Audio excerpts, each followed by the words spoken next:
नमस्कार, अमर उजाला बोनस में आपका स्वागत है। मैं हूं शुभम शंकधर और आप देख रहे हैं हमारी खास पेशकश फिर और क्या चाहिए। फिर और क्या चाहिए शेयर बाजार को। इंडिया यूएस की डील आ गई, बजट आ गया, आज आरबीआई की पॉलिसी आ गई। एफआईएस कभी आ रहे हैं कभी जा रहे हैं, अनबने मन से जुड़े हैं, कब वो वापस लौटेंगे। अब बाजार को यहां से आगे चलने के लिए क्या चाहिए, या जो कुछ चाहिए था मिल गया तो क्या बाजार अब यहां से चलेगा तो कहां खरीदारी के निवेश के मौके मिलेंगे।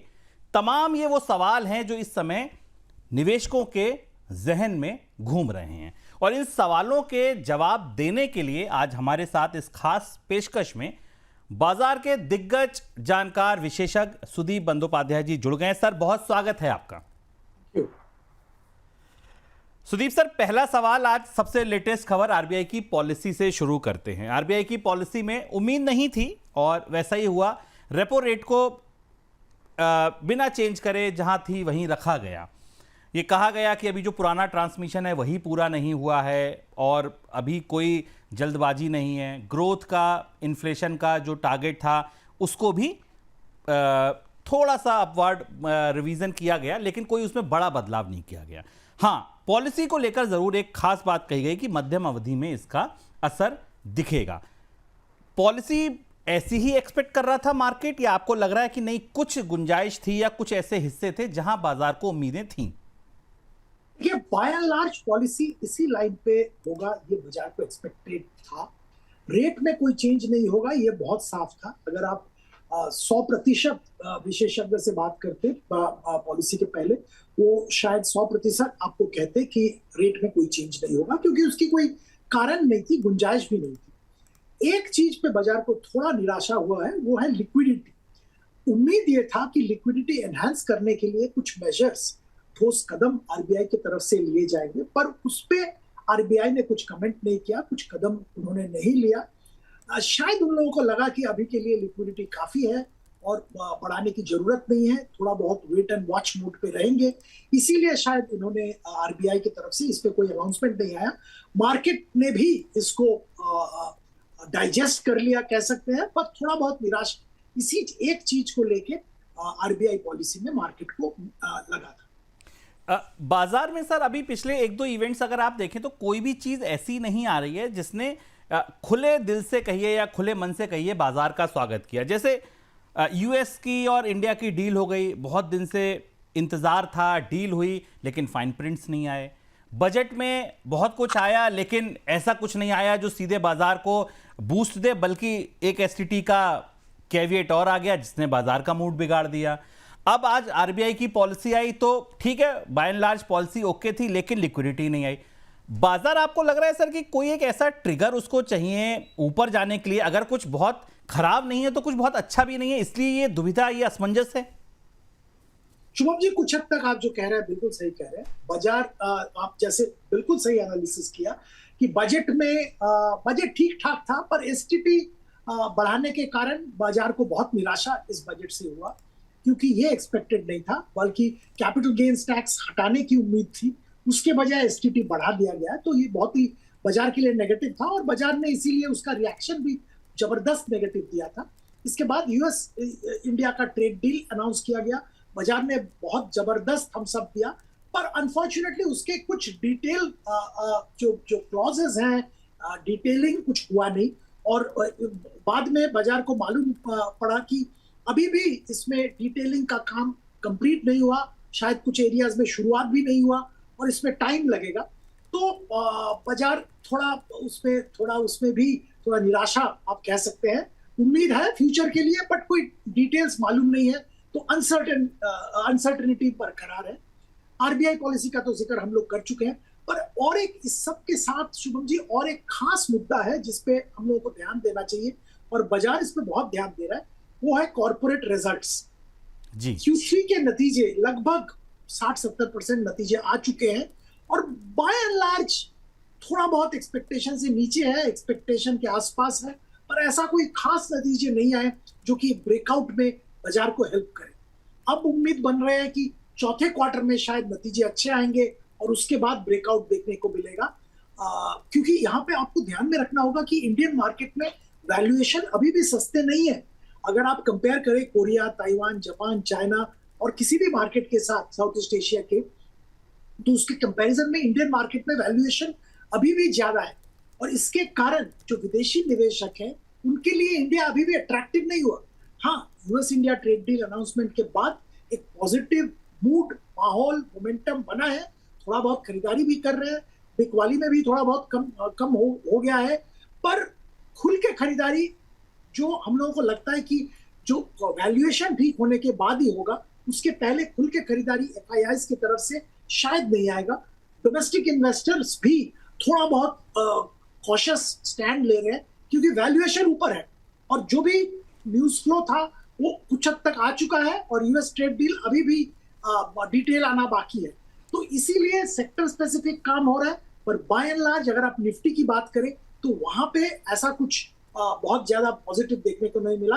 और साथ साथ आईटी में तो बहुत बड़ा गिरावट आ गया दुनिया भर में। एंथ्रोपिक का नया मॉडल लॉन्च करने के बाद एक बहुत बड़ी शंका एग्जिस्टिंग आईटी कंपनीज के लिए सामने खड़ा हो गया कि उनका बिजनेस मॉडल आगे चल के क्या करेगा, वायबिलिटी है, प्रॉफिटेबिलिटी है, नहीं है। तो इसके कारण आईटी क्षेत्र में जबरदस्त गिरावट हुआ और वो गिरावट ओवरऑल इंडेक्स को भी नीचे खींचा है। बिल्कुल, सेक्टर्स की भी बात करेंगे सर। एक सवाल मैक्रोज पर और इस हफ्ते अगर आप देखें तो रुपए में मजबूती के हिसाब से 3 साल का सबसे बेहतर हफ्ता रहा रुपए ने, जहां पर मजबूती दिखाई। रुपये के आउटलुक को लेकर आरबीआई की पॉलिसी भी बड़ी आशान्वित दिखी। लगा कि हाँ, रुपए को हम, पिछला स्टेटमेंट ये था कि अब हम कोई लेवल टारगेट नहीं करेंगे, लेकिन हाँ, जो ये मजबूती आई है इसको बड़ा पॉजिटिवली आरबीआई ले रहा है। रुपए की मजबूती पॉजिटिव है। क्रूड में सर जैसा उबाल की आशंका बनी थी वैसा नहीं बना। बॉन्ड यील्ड भी बड़े कर्ज कार्यक्रम के बाद लग रही थी कि बॉन्ड यील्ड एकदम बहुत ज़्यादा बढ़ जाएंगी। आरबीआई ने पॉलिसी में भी कहा कि नहीं, इनको 6.6 के आसपास हम रखने की पूरी कोशिश करेंगे। कौन सा ऐसा मैक्रो फैक्टर है सुदीप सर जो आपको ऐसा लगता है कि ये पेन पॉइंट है या ये एक ऐसी बात है कि जहां पर अभी थोड़े बाजार हिचक रहे हैं? जैसे आपने कहा कंपनियों के नतीजे शुभम चौथी तिमाही से बेहतर हो सकते हैं। बिल्कुल आपकी बात सही है। नए कानून आए लेबर के, उसके बाद ये बहुत सारी कंपनियों के मुनाफे टूटे हैं। मैक्रो के लेवल पर अगर आप देखें, ग्लोबल अनसर्टेनिटी धीरे धीरे कम होने की दिशा में दिखती है। हालांकि वो बयान कब आ जाए, कुछ क्या हो जाए नहीं पता, लेकिन अभी कुछ ऐसा उठापटक नहीं दिख रही है। क्या आपको लगता है कौन सा मैक्रो फैक्टर ऐसा है जहां पेन पॉइंट अभी है, या पेन पॉइंट अगर मैं ना कहूं अति संवेदनशील है कि कुछ भी हो जाएगा और बाजार का मूड बिगड़ जाएगा? कि एक ऐसा मुद्दा है जिसका डिस्कशन उतना नहीं हो रहा है और हम लोगों को लगता है कि वो एक बड़ा सेंसिटिव पॉइंट है।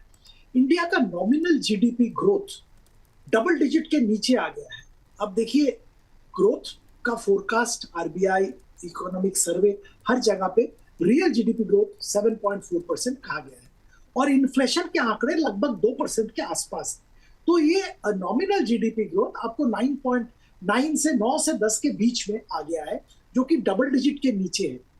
और अगर नॉमिनल जीडीपी ग्रोथ इतना कम रहे, डबल डिजिट के नीचे रहे, तो उसका असर आने वाले दिनों में ओवरऑल कंट्री के इकोनॉमिक ग्रोथ पे, मार्केट की ग्रोथ पे भी दिखेगा। क्योंकि हमेशा पिछला कुछ साल अगर आप देखें तो वहां पे 12 से 14% के बीच में नॉमिनल जीडीपी ग्रोथ हुआ करता था। 4-5% इन्फ्लेशन था, 7-8% आपका रियल जीडीपी ग्रोथ था, तो 13-14% के आसपास, 12 से 14% के बीच में नॉमिनल जीडीपी ग्रोथ। और अगर 12 से 14 नॉमिनल जीडीपी ग्रोथ रहा तो अच्छे कंपनीज, परफॉर्मिंग कंपनीज जो कि लीडिंग कंपनीज हैं, उनका ग्रोथ ऑन एन एवरेज 15 से 16%, 2-4% नॉमिनल जीडीपी की ग्रोथ के ऊपर 2-4% होने की उम्मीद रहती है। तो ये एक अच्छा स्थिति है जहां पे मार्केट भी मोमेंटम दिखाता है। अनफॉर्चुनेटली अब नॉमिनल जीडीपी इतना कम होने के कारण जो ग्रोथ एक्सपेक्टेशन है कंपनीज के, वो भी कम हो रहे हैं क्योंकि नॉमिनल जीडीपी कम है, तो इन्फ्लेशन बहुत कम है। अब इसमें दूसरा मुद्दा क्या है कि फूड इन्फ्लेशन नेगेटिव टेरिटरी में था। फूड इन्फ्लेशन कंटिन्यूअसली कम हुआ है, बीच में नेगेटिव टेरिटरी में भी चला गया था। अब इसका संक्षेप में ट्रांसलेशन क्या होगा? किसानों के पास विलेजेस में, रूरल एरिया में इनकम कम हो रहा है। नेगेटिव इन्फ्लेशन मतलब इनकम कम हो रहा है वहां पे। और अगर ऐसा होता है तो कंजम्पशन डिमांड कम हो जाएगा, और कंजम्पशन डिमांड कम हुआ तो प्राइवेट कैपेक्स भी नहीं बढ़ेगा। तो एक विशियस साइकिल में हम लोग फंस जाएंगे लो ग्रोथ के। तो ये साइकिल तोड़ना जरूरी है। इसीलिए अगर आप देखेंगे सरकार की तरफ से आरबीआई को इन्फ्लेशन टारगेट 4% दिया गया है। अब बिल्कुल। 4 के ऊपर ज्यादा होना भी सही नहीं है, 4 के नीचे भी। बहुत नीचे होना भी सही नहीं है। बिल्कुल। तो ये बैलेंसिंग आरबीआई की तरफ से करना जरूरी है, वो कोशिश भी कर रहे हैं। मुझे लगता है आने वाले दिनों में कहीं ना कहीं और भी कुछ स्टेप्स लिए जाएंगे ताकि नॉमिनल जीडीपी अच्छा खासा एक ग्रोथ मोमेंटम दिखाए। सर, आपकी ही बात से एक बात को मैं जोड़कर सवाल आपसे और पूछना चाहूंगा, थोड़ा सा आपका इस पर और समय लेना चाहूंगा। जीडीपी की सर सीरीज भी चेंज हो रही है, बास्केट भी चेंज किया जा रहा है, फूड को हटा के कहा गया कि ओटीटी प्लेटफॉर्म या जो और जगह पर हम लोग खर्च करते हैं उसको शामिल किया जाए। इन्फ्लेशन में जैसे ये बदलाव आएंगे सर, वो इन्फ्लेशन ऑटोमेटिक ऊपर दिखने लगेगी, ऐसा लगता है। हालांकि आपकी बात सही है कि आरबीआई ने पॉलिसी में यही कहा कि पूरे साल 25-26 में वो 2% के आसपास बनी रहेगी। बट अगर सर ये जीडीपी की सीरीज चेंज होती है, दूसरी तरफ एक चीज और देखें सर, नॉमिनल जीडीपी क्यों सरकार भी पुश करेगी, क्योंकि इस बार बजट में सरकार ने कहा कि डेट टू जीडीपी रेशियो हम 50% के आसपास टारगेट करेंगे। फिजिकल डेफिसिट के बाद अब डेट टू जीडीपी की बात आ गई है कि ठीक है 50% के आसपास तो सरकार का कर्ज होना चाहिए, केंद्र सरकार का, स्टेट्स हटा दीजिए। नॉमिनल जीडीपी बहुत नीचे रही तो सरकार भी दिक्कत में रहेगी, क्योंकि कर्ज उसको लेना है, कर्ज का कार्यक्रम हमारे आपके सामने है। आपको लगता है कि सर ये जो जीडीपी की सीरीज में परिवर्तन किया जा रहा है, इसके बाद ये वाली जो डिबेट थी नॉमिनल जीडीपी वाली, ये भी बाजार के अनुरूप हो जाएगी? जी ऐसा नहीं लगता है शुभम। इसका मुख्य कारण ये है, देखिए पहली बात तो है जीडीपी बीच बीच में रिवाइज करना जरूरी होता है, क्योंकि हमारा कंजम्पशन पैटर्न चेंज होता है। जो चीज हम जिस पे खर्चा करते हैं, जो रियली पिंच करता है, उसको इंक्लूड करना जरूरी होता है। जैसे आप ओटीटी प्लेटफॉर्म वगैरह की बात कर रहे हैं, वो जरूरी है, तो रिवीजन अच्छा है। पर आप जब रिवीजन करोगे तो पीछे का भी रिवीजन करना चाहिए ना, और वो भी होगा। और जीडीपी का ग्रोथ क्या है, ईयर ऑन ईयर ग्रोथ दिखाता है ना। तो अगर पिछले साल का भी जीडीपी नंबर्स और जीडीपी का जो बेस है वो चेंज हो गया, तो इस साल का जो फिगर आएगा वो तो कंपैरेटिव फिगर आता है ना। तो मुझे नहीं लगता है कि बहुत बड़ी समस्या इसमें होगी। हाँ, थोड़ा हिसाब दूसरे तरह से आ जाएगा, थोड़ा चेंज शायद इन्फ्लेशन नंबर्स में भी होंगे, पर मुझे नहीं लगता इतना बड़ा कोई असर आप जैसे सोच रहे हो ऐसा कोई असर आएगा। इसीलिए आरबीआई का जो फोरकास्ट है उसमें भी उन्होंने इन्फ्लेशन के आंकड़े 2% के आसपास ही दिखाए हैं, क्योंकि अभी का जो स्थिति है, अभी का जितना डेटा अवेलेबल है, उससे ये नहीं लगता है कि इन्फ्लेशन अचानक बहुत बढ़ने वाला है। बिल्कुल, यानी कि सुदीप सर की बातों का अर्थ यह है कि अब महंगाई चाहिए, बहुत नीचे भी होना ठीक नहीं है भाई, 4% के नीचे। हालांकि ये बयान आप लोगों को लगेगा कि ये दो लोग बात कर रहे हैं, कैसी बात कर रहे हैं कि हमें महंगाई चाहिए, लेकिन सर ने जितने साफ तरीके से और जितने सरल तरीके से समझाए, ये जो डोमिनो इफेक्ट है ना, आप इसको समझिए। फूड इन्फ्लेशन अगर बहुत नीचे है, डिफ्लेशन है, तो किसानों पे पैसा नहीं, किसानों पे पैसा नहीं तो कंजम्पशन नहीं, कंजम्पशन नहीं तो जीडीपी ओवरऑल नीचे। ये जो विशेष साइकिल है, इसमें हम ना फंस जाएं, खतरा यहां है। चलिए अब सर एक स्टेप नीचे उतरते हैं, आते हैं सेक्टोरियल इंडाइसेस पे। मेरा सर एक आपसे बड़ा सीधा सवाल ये होगा कि कौन से आपको अभी सेक्टर्स ऐसे लग रहे हैं, बजट के दिन भी मैं और आप जुड़े थे, बजट के दिन भी हमने बात की थी, कौन से आपको अब सेक्टर्स ऐसे लग रहे हैं, जैसे आईटी को लेकर सर एक बड़ी चिंता है, आपने भी अभी अपनी बात में, आपकी बातों में भी वो चिंता उभरी, और इससे पहले भी मैं तमाम एक्सपर्ट्स को सुन रहा हूं, सबका ये कहना है कि आईटी इंडेक्स तो आप मान के चलिए यहां से अभी 3-4 हज़ार पॉइंट और नीचे आ जाएगा, 10% तक और करेक्ट हो सकता है। सारी कंपनियों पर अभी लोग पैसा लगाने की सलाह नहीं दे रहे। आपके हिसाब से दो तरफ अगर आप इनको बांटते हैं, कौन से सेक्टर्स ऐसे जिनसे आपको लगता है भले बेचे ना लेकिन दूर रहें, और कौन से सेक्टर ऐसे जिनमें आपको लगता है शुभम यहां आप बाइंग करने के दिन हैं? शुभम देखिए, बजट के बाद दो बड़े इवेंट हम लोगों को देखने को मिला है जिसको फैक्टर इन करना पड़ेगा। पहला तो इंडिया यूएस ट्रेड डील का अनाउंसमेंट, और दूसरा एंथ्रोपिक का नया एआई टूल लॉन्च। एंथ्रोपिक का नया टूल लॉन्च के बाद दुनिया भर के आईटी कंपनीज में उथल पुथल हो रहा है, और ये होना भी चाहिए, क्योंकि अनफॉर्चुनेटली इंडियन आईटी कंपनीज उनके पास खुद के टूल्स नहीं है, और खुद के टूल्स ना होने के कारण उनको थर्ड पार्टी टूल यूज करना पड़ेगा।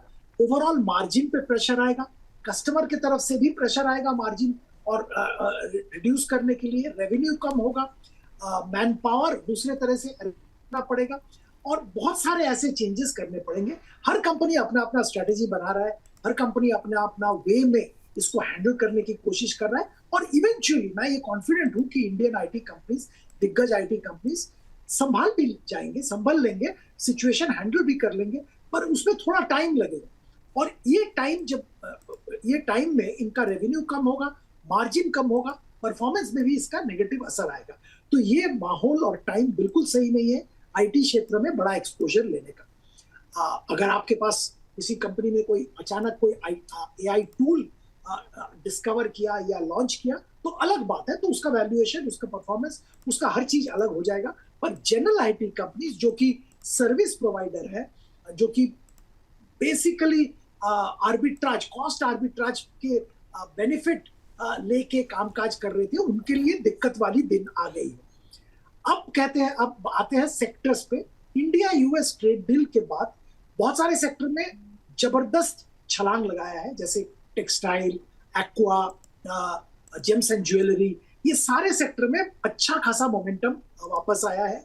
और बहुत सारे कंपनीज इन सेक्टर्स के ऐसे हैं कि कंटिन्यूअसली 2-3 दिन अपर सर्किट में लॉक थे, वैल्यूएशन भी एक लेवल पे पहुंच गया है, जिसके जरिए मैं ये कहूंगा कि सेक्टर तो बहुत अच्छा है। इंडिया यूएस ट्रेड डील होने के बाद इनका एक्सपोर्ट, देखिए ट्रेड डील की डिटेल तो आएंगे, पर अभी 18% हो गया। तो अगर आपका टेक्सटाइल कंपनी में आपका निवेश है तो उस कंपनी को डायरेक्टली बेनिफिट मिल गया और मिल रहा है, आज भी मिल रहा है। पहले 50% था, वहां से 18 हो गया, और 18% ड्यूटी जो यूएस लगा रहा है वो compare to competing countries Bangladesh, Vietnam, उससे कम है। तो Indian textile manufacturer, aquaculture companies, gems and jewellery, इनको बेनिफिट मिल गया है, वैल्यूएशन भी उसी हिसाब से फैक्टरिंग हो गया है। अब एक सेक्टर का मैं जिक्र करना चाहूंगा जहां पे जबरदस्त बेनिफिट मिल रहा है, पर वहां पे शायद वैल्यूएशन अभी भी फैक्टरिंग नहीं किया है इतना बेनिफिट। वो है एग्रोकेमिकल, स्पेशलिटी केमिकल और केमिकल क्षेत्र। देखिए ये ऐसे सेक्टर है जहां पे पिछले 2 साल से भयंकर पिटाई हुआ है, परफॉर्मेंस भी बहुत ही खराब था, क्वार्टर ऑन क्वार्टर सबको डिसअपॉइंट किया है, और बहुत सारे कारण इसके थे, उसमें विस्तार में अभी विश्लेषण की जरूरत नहीं है, पर परफॉर्मेंस बहुत खराब था। अब क्या हुआ है कि China Plus One, जो कि मेन रीजन था इस सेक्टर को फ्लरिश करने का, वो अभी भी दैट लॉजिक रिमेन्स। यूएस जहां पे कि 25 से 50% इन कंपनीज का एक्सपोर्ट जाता था, वहां पे यूएस ने 50% टैरिफ लगाने के कारण एक भयंकर प्रॉब्लम खड़ा हो गया था। अब वो समस्या दूर हो गया, 18% ड्यूटी हो गया। अब क्या है कि परफॉर्मेंस भी इंप्रूव कर रहा है, China Plus One logic valid है, जो बाकी सारे जो कारण थे, डीस्टॉकिंग, चाइना का डंपिंग, वो सब भी कम हो गया है, और यूएस में एक्सपोर्ट का दरवाजा खुल गया है। ये सब मिला के अगर आप देखें, और वैल्यूएशन, यहाँ पे वैल्यूएशन अभी भी वो पीक वैल्यूएशन नहीं पहुंचा है, तो हम लोगों को लगता है कि इस सेक्टर में नजर जरूर देना चाहिए, और लंबी अवधि के लिए एग्रोकेमिकल, केमिकल, स्पेशलिटी केमिकल क्षेत्र के कंपनीज में खरीदारी करनी चाहिए। सुदीप सर, मैं ये सेक्टर में एक चीज आपसे समझना चाहूंगा थोड़ा सा डिटेल में, कि कौन सी कंपनियों को आपको लगता है कि ज़्यादा तवज्जो दें, या किस तरीके की कंपनियों को छांटकर अपने पोर्टफोलियो में शामिल करें। एक तरफ वो चंबल फर्टिलाइजर जैसी कंपनियां हैं जो फर्टिलाइजर बिजनेस में ज़्यादा है, पेस्टिसाइड थोड़ा सा है। एक तरफ गोदरेज एग्रोवेट जैसी कंपनियां हैं जहां पर स्पेशलिटी केमिकल है। तीसरी तरफ यूपीएल जैसी कंपनियां हैं। कौन सी कंपनी किस तरीके के पोर्टफोलियो, किस तरीके के काम में डील कर रही हैं, क्योंकि कंपनी तो सर बहुत सारी हैं यहाँ पर, किस तरीके की कंपनियों पर थोड़ा इंक्लाइंड रहा जाए?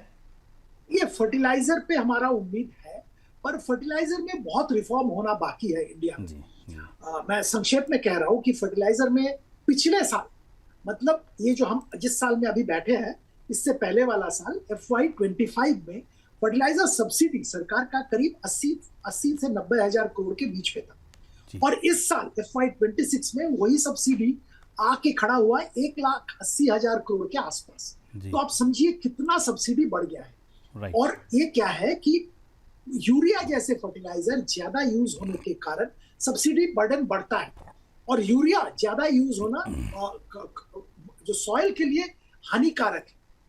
तो इसमें बहुत रिफॉर्म बाकी है, मैं इसमें विस्तार पे बात नहीं करूंगा, क्योंकि वो सारे रिफॉर्म्स मेजर्स अभी लिए गए नहीं है। जब लिए जाएंगे तब यहाँ पे एक बहुत बड़ा पॉजिटिव फर्टिलाइजर सेक्टर में देखने को मिल सकता है, पर अभी थोड़ा देर है, वो रिफॉर्म्स हुए नहीं, आने वाले दिनों में जरूर हो। ठीक है। और specifically agrochemical, chemical, speciality chemical की बात करें तो मुझे लगता है कि यहाँ की जो दिग्गज कंपनी है वहां पे फोकस करना चाहिए। आपने एक कंपनी का जिक्र किया, यूपीएल। देखिए दुनिया का 5 जो बड़ा एग्रोकेमिकल कंपनी है उसमें से यूपीएल एक है, दुनिया भर में बिजनेस है, और परफॉर्मेंस कंटिन्यूअसली इंप्रूव हो रहा है और इंडिया से एक्सपोर्ट अभी फिर वापस अट्रैक्टिव बन गया है, तो यहाँ पे जरूर ध्यान दिया जा सकता है, यूपीएल में जरूर ध्यान दिया जा सकता है। सिमिलरली इस स्पेशलिटी केमिकल का दिग्गज कंपनी आरती इंडस्ट्रीज, यहाँ पे भी परफॉर्मेंस सिग्निफिकेंटली इंप्रूव हो रहा है। एक्सपेंशन, ये जो एक्सपेंशन कर रहे थे वो एक्सपेंशन भी कंप्लीट हो रहा है, डिमांड बढ़ गया है, यूएस में एक्सपोर्ट का दरवाजा खुल गया है। तो ये सब जो दिग्गज कंपनीज है वहीं पे फोकस कीजिए, वही बेहतर हो। बिल्कुल, देखिए ये सबसे काम की सलाह कि आपको अगर लगता है कि टेक्सटाइल में आपकी गाड़ी छूट गई, आपको अगर ऐसा लगता है कि डील रातों रात आई और डिफेंस, रेलवे, ये सब कुछ भाग गया, कोई बात नहीं। एक सेक्टर ऐसा है जो सुदीप सर जिस पर अभी कह रहे हैं कि आप वैल्यूएशन आना बाकी है, यहाँ पर जो कंपनियां हैं उनको आप चुनिए, यूपीएल, आरती इंडस्ट्रीज और ऐसी कंपनियां जो स्पेशलिटी केमिकल्स, एग्रोकेमिकल बिजनेस में जुड़ी हैं, उनको आप पकड़ सकते हैं। सर रेलवे पर आपकी एक टिप्पणी चाहूँगा, सब कुछ चला, रेलवे नहीं चला सर।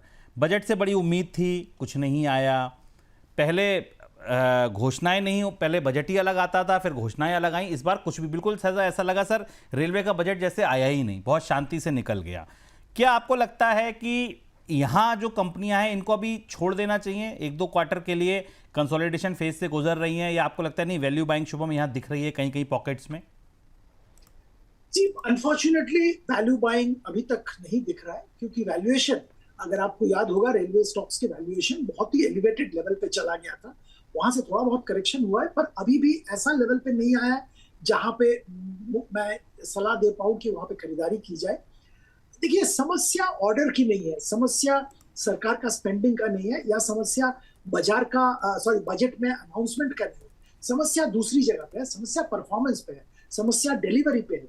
ये सारे कंपनीज के पास भर भर के ऑर्डर्स, पर ऑर्डर एग्जीक्यूट करना और उसको अपने प्रॉफिट एंड लॉस में ट्रांसलेट करना, इसमें एक समय जाता है, और वो समय से पहले वैल्यूएशन ऊपर चला गया based on receipt of orders. तो समस्या वही है, पीएसयू डिफेंस कंपनीज में भी कुछ हद तक समस्या वही है।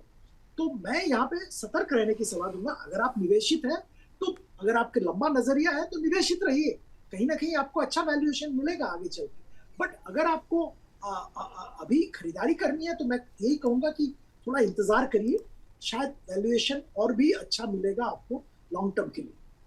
ठीक है, तो यहाँ पर आप अभी इंतज़ार करिए, नए मौके अगर आपको तलाशने तो उनसे जो दूसरे बेहतर सेक्टर्स हैं वहाँ आप अगर तलाशेंगे मौके तो आपको ज़्यादा बेहतर मुनाफे मिलने की, ज़्यादा बेहतर पोर्टफोलियो सजने की आपकी ज़रूरत है। सर एक और इम्पॉर्टेंट आखिरी सवाल आपसे कि ये जो आपने बोला कि तीसरा क्वार्टर है, सबड्यूड ही रहा, 60-70% नतीजे आ गए, कहीं कोई बहुत ज़्यादा ऐसी खुशी जैसा माहौल नहीं है। फोर्थ क्वार्टर में आप जब ये देख रहे हैं कि ये टर्न अराउंड हो जाएगा या कहिए कि बॉटमिंग आउटिंग हो जाएगी और हम वापसी देखेंगे, कौन से सेक्टर्स पर आपकी सबसे पहले नज़र होगी, फोकस होगा कि शुभम ये वो सेक्टर्स हैं कि जहां पर नतीजे सबसे पहले अच्छे दिखने शुरू होंगे? तो मुझे लगता है कंज्यूमर ड्यूरेबल एक ऐसा सेक्टर है जहां पे फोर्थ क्वार्टर में बहुत अच्छे नतीजे देखने को मिलेंगे। देखिए कंज्यूमर ड्यूरेबल एक ऐसा सेक्टर है जिसको सरकार के जितने भी सारे मेजर्स लिए गए हैं उसका बेनिफिट मिला है। पहला है इनकम टैक्स में आम जनता के लिए पिछले बजट में छूट दिया गया, दूसरा जीएसटी रैशनलाइजेशन, तीसरा ये पे कमीशन का जो सजेशन था उसका इम्प्लीमेंटेशन होना, ये सब बेनिफिट आम जनता के पास आया है और ये कहीं ना कहीं कंज्यूमर ड्यूरेबल सेक्टर में वापस मोमेंटम लाएगा। ऑलरेडी मोमेंटम दिख रहा है और हम लोगों को लगता है कि फोर्थ क्वार्टर में बहुत अच्छे नतीजे कंज्यूमर ड्यूरेबल सेक्टर से मिलेगा। बाकी बहुत सारे सेक्टर ऐसे हैं जहां पे भी और अच्छे मिलेंगे, पर पहला सेक्टर जिस पे हमारा नजर रहेगा वो होगा कंज्यूमर ड्यूरेबल। दूसरा जहां पे हमारे नजर रहेंगे वो है केमिकल, स्पेशलिटी केमिकल, एग्रोकेमिकल, जिसका जिक्र मैं ऑलरेडी कर चुका हूं। इसके साथ साथ जो एक्सपोर्ट ओरिएंटेड सेक्टर है जहां पे बहुत दिक्कतें थी, पर यूएस ट्रेड डील अनाउंसमेंट के साथ साथ जहां पे मोमेंटम वापस आया है, जैसे टेक्सटाइल, एक्वा, जेम्स ज्वेलरी, ये सब पे भी नजर रहेगा। चलिए, बहुत बहुत शुक्रिया सर आपका जुड़ने के लिए इस खास पेशकश में, बहुत बहुत आभार सर। आप लोगों का भी शुक्रिया, सुदीप सर की सलाह मानिए, एग्री केमिकल में, कंज्यूमर ड्यूरेबल्स में, एक्वा में, यहां पर मौके तलाशिए। बाजार चले ना चले, यहां की जो कंपनियां हैं, अगर आप मध्यम से लंबी अवधि का नजरिया रखते हैं, एक क्वार्टर दो क्वार्टर वेट कर सकते हैं, तो निश्चित तौर पर यहाँ की जो मजबूत कंपनियां हैं, अच्छी कंपनियां हैं, मजबूत फंडामेंटल वाली कंपनियां हैं, वो आपको बेहतर मुनाफे दिलाकर जा सकती हैं। इस पेशकश में इतना ही, फिर मिलेंगे। आप बने रहिए अमर उजाला बोनस के साथ। नमस्कार।